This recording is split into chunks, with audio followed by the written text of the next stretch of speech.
What's up, guys? Welcome to another episode, Louie Herron Podcast. Taking the show on the road. I am not in my typical home office. I am actually in Montgomery, Alabama. So if I'm not doing any teaching, coaching, consulting, training events. I will oftentimes take part of my business and work with dealers, and we're doing an event here at a Toyota store in Alabama. So excited to be here. Tired. It is currently December 31st, 8:08 p.m. Can you believe it? Can you believe just in a few hours it will be 2024? Oof, what a year. Can you guys say that? Can you guys say, wow, what a year 2023 was? That could be a good woof or it could be a woof. So, but the good news is either way, we move forward. We move forward, and if you listen to my podcast, we talk about leadership, business, sales, and life's lessons. And I've done a podcast at five pillars of taking a business from 0 to 60 in 60 days or less. If you hadn't caught that one, I think you should catch it. If you own a business or you're thinking about buying a business, I think it would be good for you to hear. Today we're talking leadership, specific leadership. Now, again, along my journey, I get the privilege of connecting with great leaders in the auto industry, in other industries. Have conversation with solid people that deal with staffs, deal with leadership, and obviously, you got to lead yourself if you're capable of leading other people. That's first and foremost. And if you're like me, that can be a struggle. But I will tell you, even though you struggle leading yourself, you still have to go to work, or you still own your business, or you still have team members that work with you. So you gotta get this craft, and you've got to master the craft. And if there's anything I can tell you in business, when you're doing whatever business that you're in, you've got to master it. And some of the biggest things that we deal with in business is analytics and numbers and key performance indices. And we look at all these things, but we overlook the HR side, right? The people side.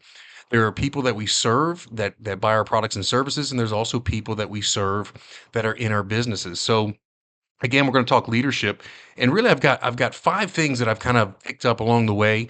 30 years of being in the car business, really are applicable to any business because we're talking leadership. And so I want to get right into it, but I want to make sure we understand that leadership is not a noun. Leadership is action, right? So when we're talking about leadership, we're talking about taking action and also isolating and having a keen awareness of what level are you currently at in your leadership. So as I go through these levels, these areas, ask yourself the question: where are you currently in your leadership abilities with your personnel and your staff and your people? First level that I want to talk about, and it's where we all start. It's the position level. It's you got a title, you've got a job description, and you have the position. And people basically follow you because they have to. You're the boss. You've got the title.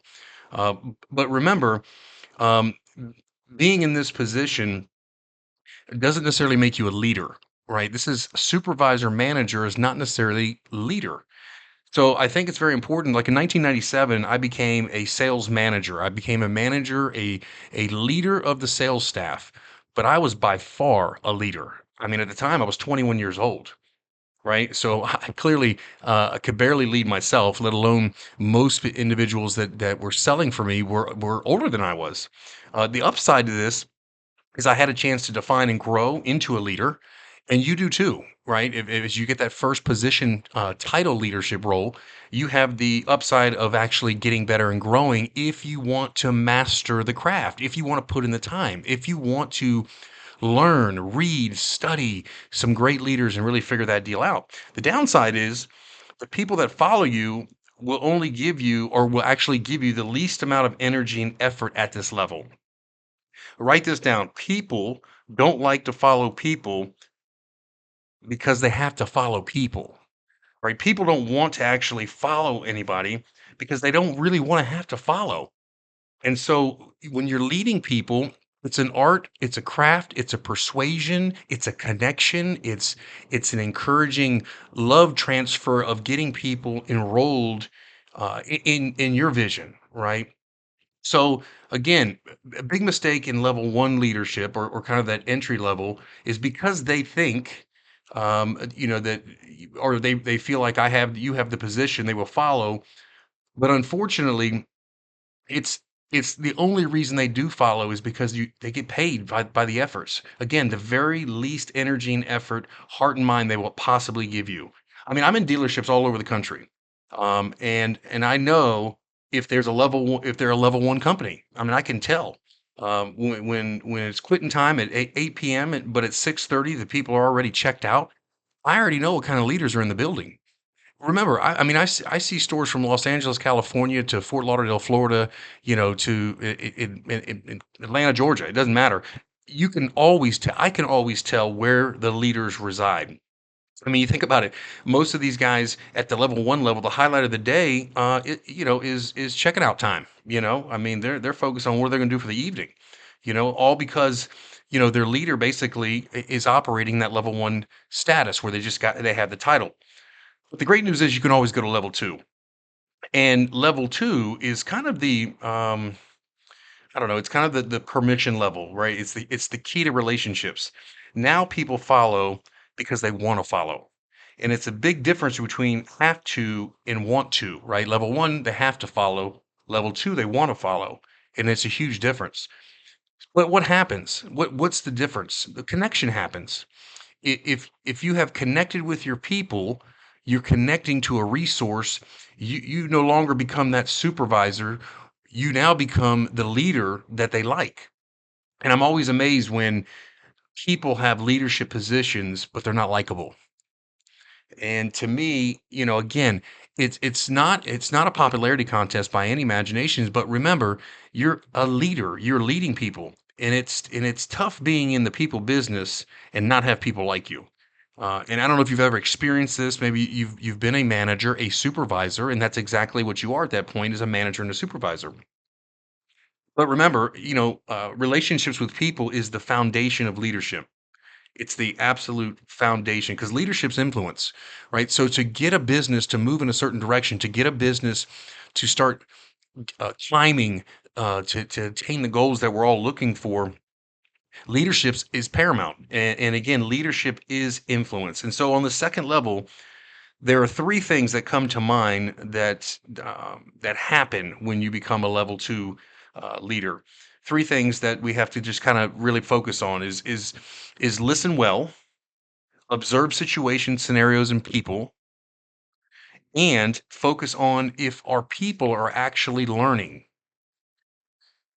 In the process of listening and learning and observing, they have an attitude, these level two leaders have an attitude of servanthood, but they learn how to love to actually serve. Now, when I say this, I know a lot of people that are in businesses and we're intense people if we own our own businesses and you do it my way or the highway, and everyone's got their style. But remember, leadership is influence, right? So if you're going to influence and persuade and encourage somebody to jump in the boat with you and grab an oar and start rowing, number one, you got to be a good listener. You got to observe what's going on, but you got to be a servant to these people. Like for example, there's a big difference between Chick-fil-A and McDonald's. I mean, think about it. You're in a drive-through line at McDonald's, and the lack of enthusiasm that you receive from the other end and professionalism, by the time you get to the front, you better check your bag, right? I mean, you better check to make sure all your stuff's in there. With Chick-fil-A, you don't have to worry about that. I mean, the respect, the level of servanthood they actually give their customers, that starts from inside. So that's level two. So level two leadership starts with the relationship. Level three leadership is the production level, right? The key word is results. Now, again, we're talking about leading people and having people to follow you, right? So, number one, they're not at level one. They're not necessarily going to follow you, right? They're doing what they have to because you're the boss.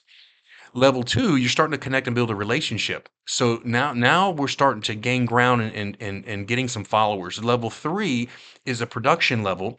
We're building the relationship, but now we're getting results.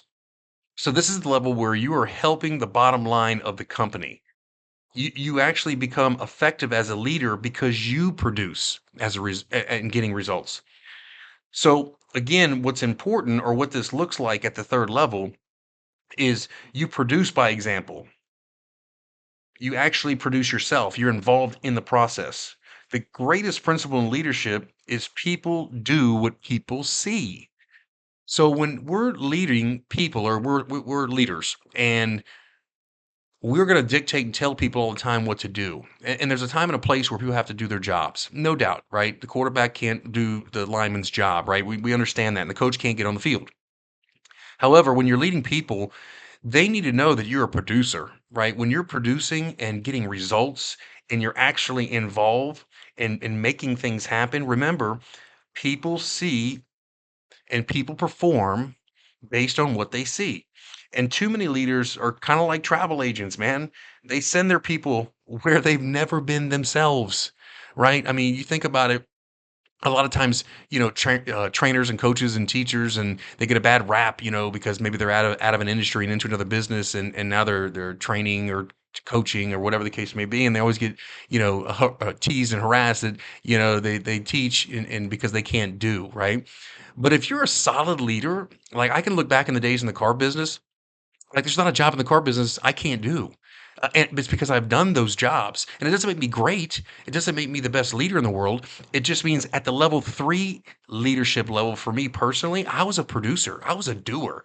And people, remember, people did what they saw. So when I'm making deposits into myself in front of my people and getting engaged, and you do the same, you are taking your level to you're producing at a level, they're going to perform with you. Right? You don't wanna be that travel agent where, you're trying to send people where you've never done something yourself, right? So I think it's important to understand at the level 3 production level that you get engaged.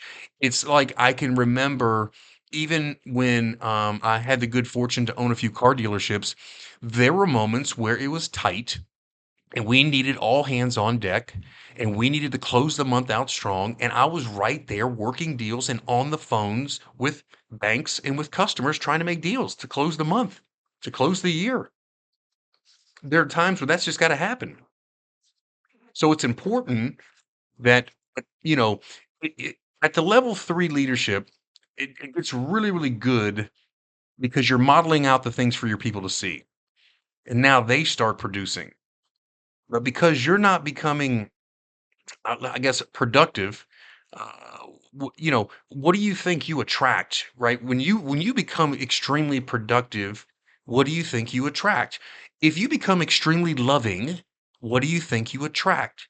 If you become extremely generous, what do you think you attract, right? We attract more of who we are. So if you're producing at the level 3 level, you're going to attract more productive people.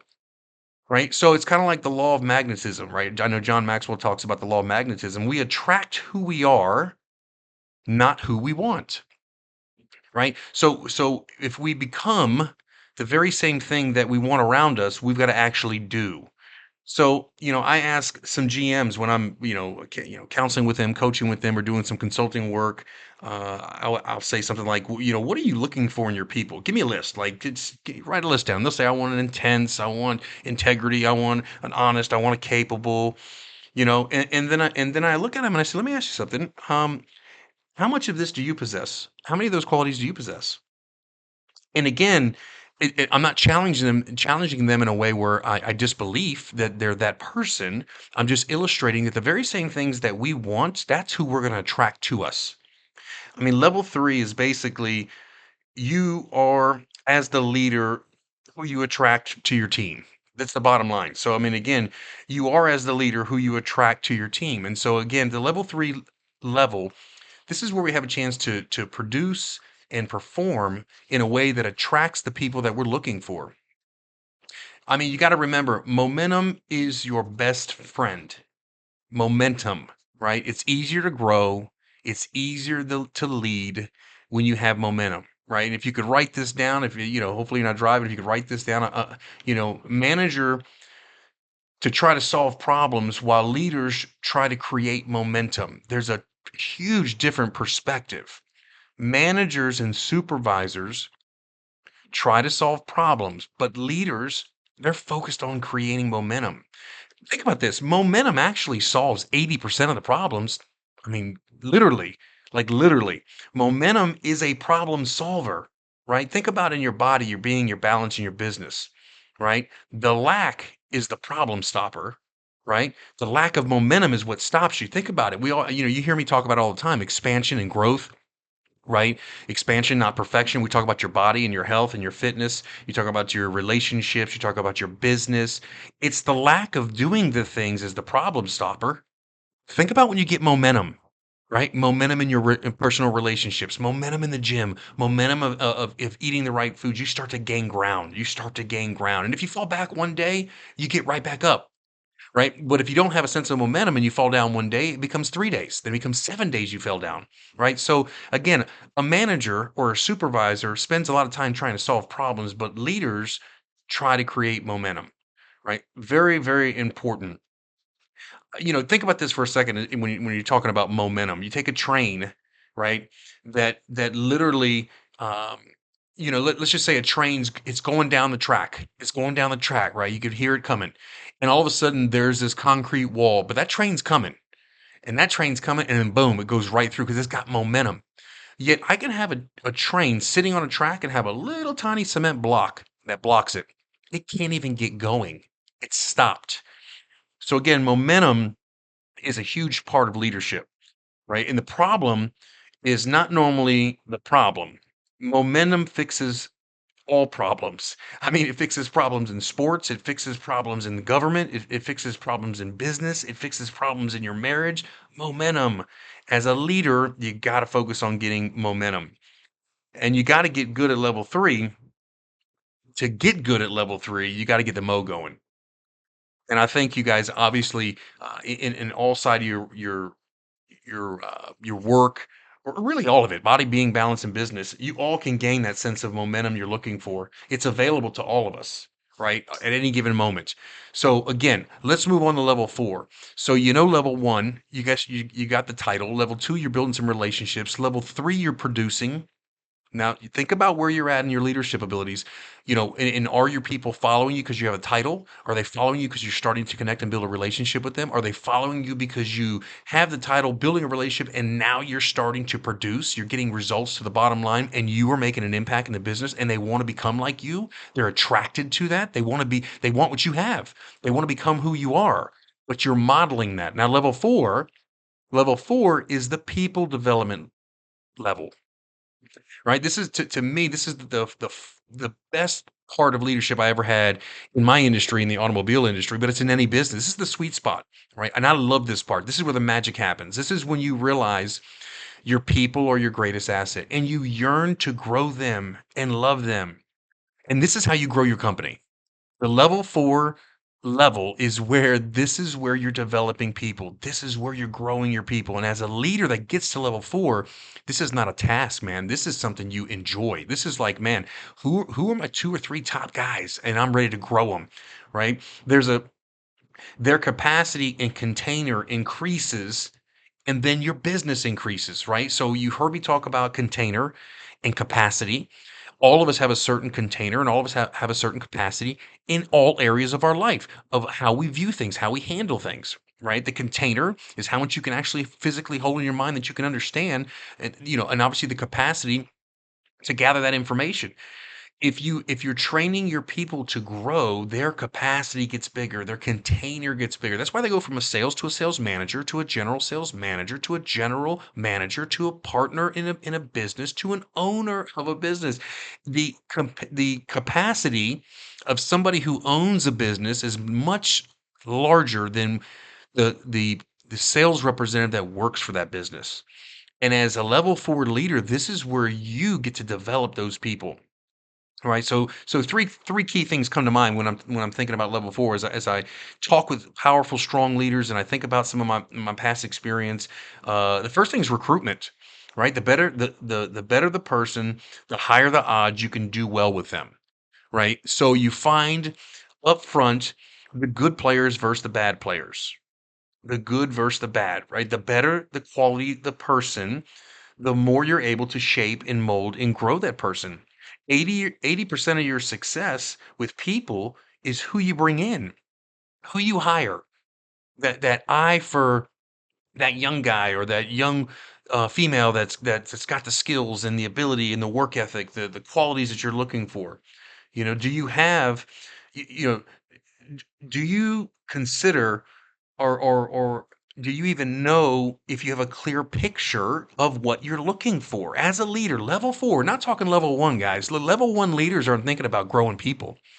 A level 1 leader does not care about growing people. He's got a title, man. He's feeling good. He's walking around. He's got his badge on. He's not even in the stratosphere of leadership. He is a manager.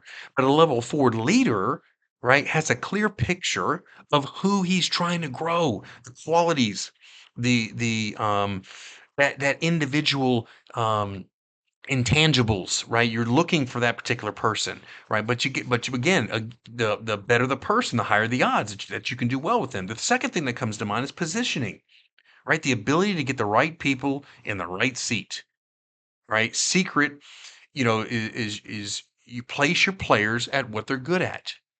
Find the right people and put them in the right positions. I mean, if you think about it, you take a football team. You take Tom Brady's football team and you got the best players that play on that team, on that offense, that best 11, and then all of a sudden you start switching people up. It's the same people, but they're in the wrong position, right?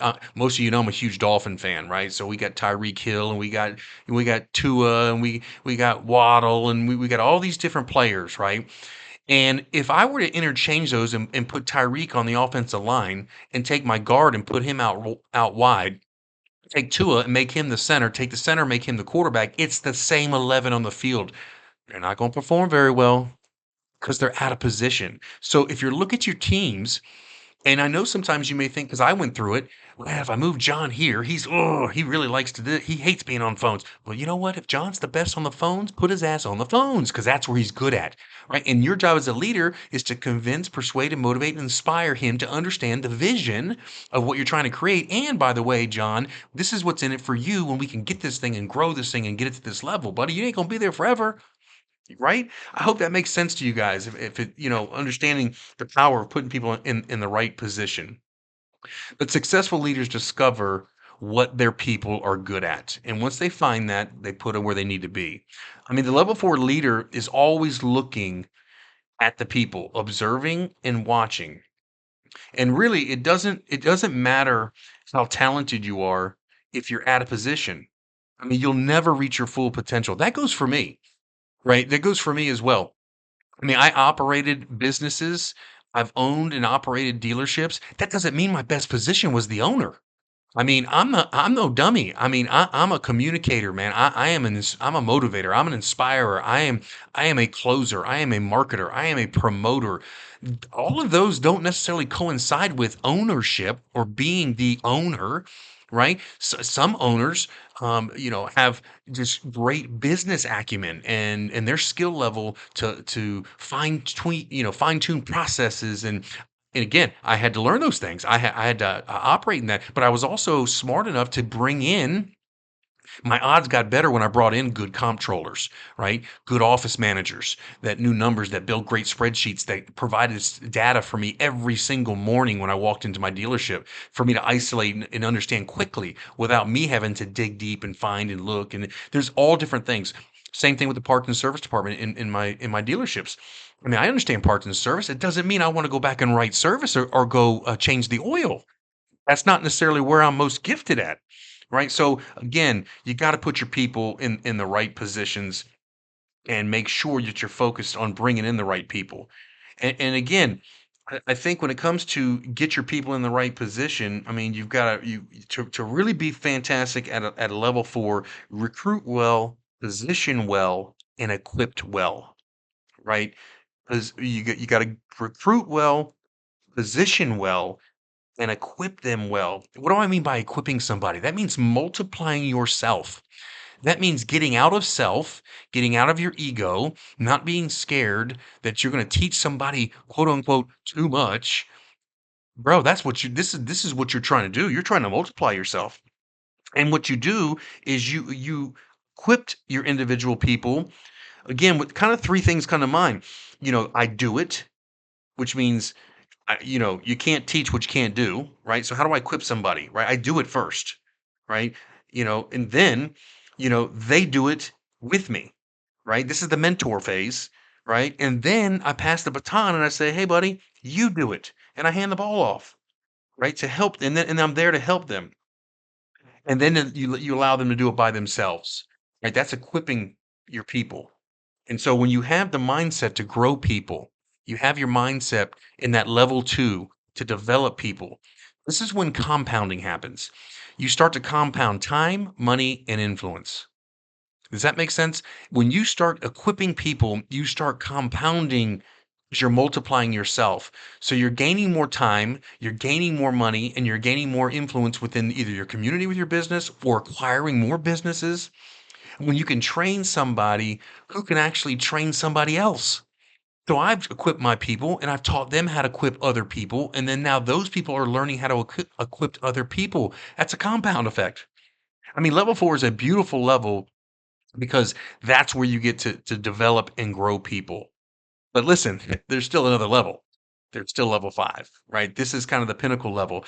And I can tell you from my personal experience, can go up and down. I mean, I can battle back and forth. Like I can hit level 4, maintain it, creep up to level 5, then drop back down to level 4, right? Because level 5 is it's respect. And so many for so long, I mean, people just follow you 100% because of the respect they have for you, because of who you are and what you've done for them. This is a lifelong level. This is, remember, people are following you at this level because they believe in you, they believe in themselves, you've equipped them, and you've helped them financially, you've helped them grow in the capacity to help their families.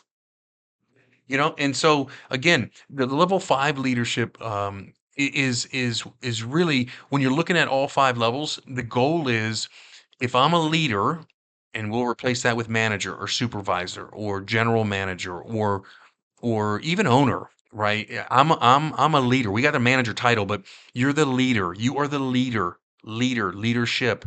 It's a verb, it's action, it's doing something. You can stay at level 1 and do as I say because I tell you to do it, but you're probably not going to get very far. You're not going to build big businesses that way. You're going to lose some people, and you're going to have to continue to replace people and then lose them and then replace them again and then lose them again. And so when you go through that process, it's an HR nightmare. You're spending a ton of money on getting new people and retraining. Becoming a great leader and growing yourself to the levels you need to be saves you a lot of time, saves you a lot of money, and it builds and expands your companies to where you want them to be. So hopefully you've said to yourself, or maybe you've asked yourself, what level am I on? Right? Like, are you thinking to yourself, okay, level 1, I've got a title. Level 2, I'm starting to build some relationships and I got the title. Level 3, I'm working on some personal growth, or my production rather, excuse me. Level 4, I'm starting to grow some people, equip some people. Level 5, man, I've helped some people so much to where they follow me through the wall. Doesn't matter where I go, they're always with me because of the respect they have for me as a human being and what I've done. Where am I at? Where are you at? The good news is this: every individual you employ, every team member that you have, you're going to be on different levels with every one of them. It's hard to collectively be on the same level with everybody, right? Because everyone's personality is different. But if you can get there, you mark my words, your business is probably it's thriving. So the thing to remember, that everyone you lead are also on different levels with you. You're on different levels with them, but they're on different levels with you. And they're going to react differently, right? So the key is you cast your vision. Remember that leadership is influence. So you got to study great leaders, right? That means whether it's podcasts, whether it's books. Look, great leaders, right? Readers are leaders, right? And then what do they always say? To be a great leader, you've got to study, practice, drill, rehearse. Study, practice, drill, rehearse. It's not something you get just overnight. And it's not something you get with just tenure and experience. You have some guys that's been a manager for 20 years, and it's all because they have a title. They haven't done anything to grow themselves to become a better influencer or leader within their company.